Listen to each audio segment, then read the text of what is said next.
Let's cook this prime tomahawk steak. You see that beautiful marbling? Now everybody talks about the cap of the ribeye, saying it's the best part, but myself, that little piece there off of the chuck end of the ribeye, that's where it's at. I'm gonna do a dry brine on this. That means I'm gonna coat it in salt. I'm gonna leave it on this wire rack overnight.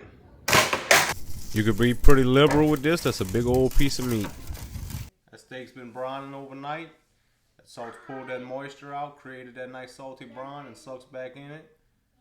We're also gonna roast some bone marrow with some roasted shallot and garlic. Make a nice little compound butter to go over the top. Let's go ahead and season it up. I'm using my own little steak blend here, and don't worry about it being over seasoned. Again, it's a big old piece of meat. Cut your shallot and garlic. Go ahead and drizzle with a little olive oil, and you want to wrap that nice and tight in some foil. We're gonna go ahead and reverse sear this. So I got the grill at about 250. We'll throw everything right on.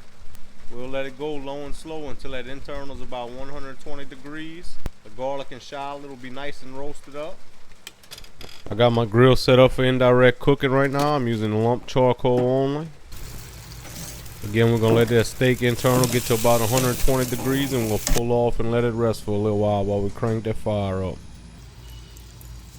I went ahead and lit another batch of coals and put that directly on top of that divider plate so I could get that real good sear.